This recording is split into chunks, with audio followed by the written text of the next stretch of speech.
up when you're ready.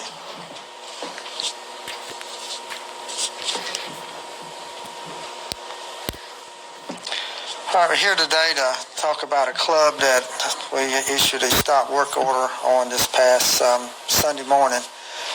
Trist is a club that's located on River Drive. If you'll go back in history, this club's been called Chastity, it's been called Crush. It's been a strip club for many years. We've had a murder there. The community was able to get the club closed, and it remained closed for quite some time. Then 2 years ago, we had some owners that went to the community, came to us, went to the Department of Revenue, went to an administrative law judge, and talked about how they were going to open a restaurant. And this was going to be a restaurant that was going to be in the community, and it was going to be something that would help the community. The owners signed an agreement with the Department of Revenue, also with administrative law judge, said that it would not be a sexually oriented business. It said in order repeatedly that it would not be, and that they would close at 12 o'clock. This would be a restaurant. Well, as we've seen in the past, this didn't last long. Shortly afterwards, they opened it up as a strip club. The women started coming in, the community started seeing it, the community started complaining. We started going there, we started observing the violations, and we tried to work with them, and they blatantly just disregarded anything that was in the order and what they agreed to. Recently, we sent an undercover officer in there where we have video of it being a strip club, and also where prostitution was happening. And so not only did you have a strip club, but you had prostitution going on. It was just a slap in the face of law enforcement and the community on what they were doing. So Sunday morning, after 12 midnight, when they were supposed to be closed, we had a search warrant. We went in, we searched the place. There was over a dozen women in there that were dancers. There was customers in there. The restaurant part, the kitchen part, had absolutely no food, so it wasn't a restaurant. It was just a strip club, and it had turned into a strip club. So we've appealed to the Department of Revenue based on the information that we've got that they take their license away from them. This club, we had numerous calls there. We didn't have anybody killed recently in this club, which is different from some of the other clubs that we went after. This club was just a strip club that was illegally operating. The county has a means for somewhere to be a strip club. If they can meet some qualifications and restrictions, you can open up as a sexually oriented business. This wasn't one of them. This didn't meet any of them. This place just lied and said what they were going to be, and then turned into a strip club and a house of prostitution. And we expect to make arrests on prostitution also. We focused on clubs recently because the clubs have been a place where we've had a lot of shootings and people have died. Since we put the chain on the doors at Leroy's Club, and I think that sent a message to these clubs that were attracting individuals there that promoted violence. We have not had one shooting at a club in Richland County since we started taking this action on July the 25th. So if people question, has it been effective? So far, it's been very effective in that we haven't had a shooting, and that's what we're after. We don't care if people go to a club. That's fine to go to a club, but we just can't have people dying. We can't have people losing their life. We can't have us constantly going there for calls after calls. So over the past period of time, we've done Club Leroy's, which we actually padlocked the door.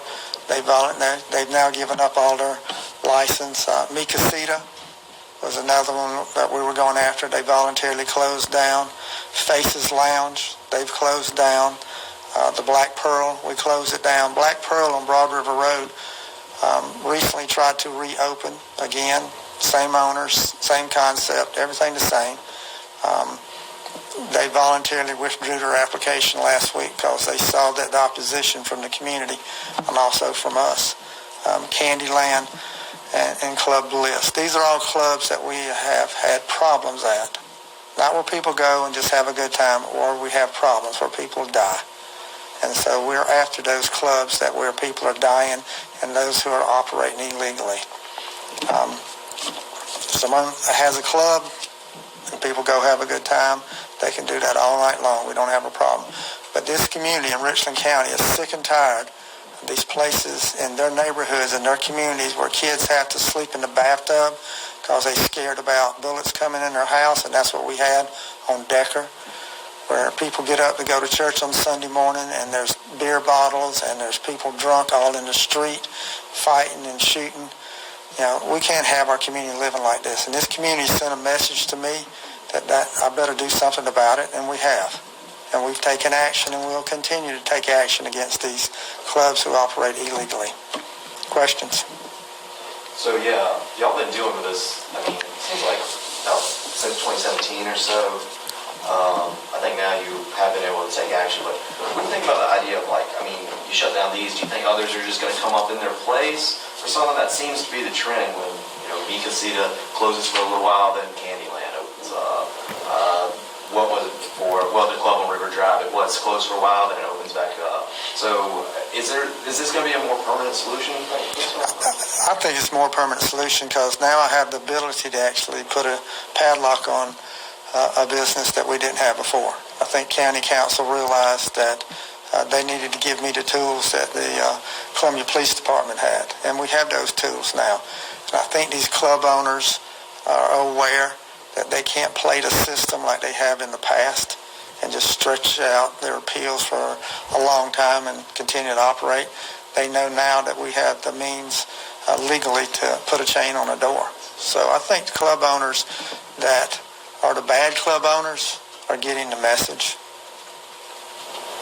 By targeting clubs, are these the places where you're seeing the most of these types of incidents? Are there any other types of businesses around the county that you're seeing more incidents than nightclubs? No, it's just these clubs. It's the clubs that have violence. That's the places that we're seeing that we've experienced a lot of shootings and a lot of crime that happens at these places. And again, since July the 25th, when we put a chain on Leroy's and Mi Casita closed on their own, we haven't had a shooting at a club, and that's rare. We were having them almost every weekend. So I think it is. I mean, I think that shows that it's been effective. There has been some criticism that a lot of these businesses are black-owned businesses and that those are feeling the brunt of this new law more than anything else. What do you say to that criticism? No, Black Pearl was owned by a white man.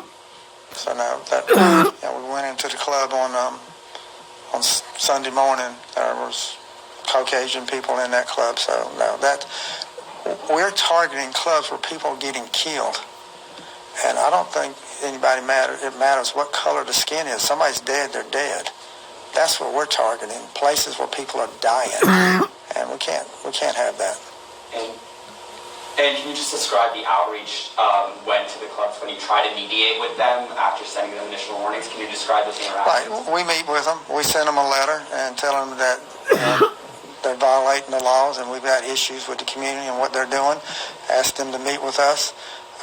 We talk with them. We tell them what's going on. We try to get them to abide by the law. So, we give them a chance to conform to the law. They choose not to.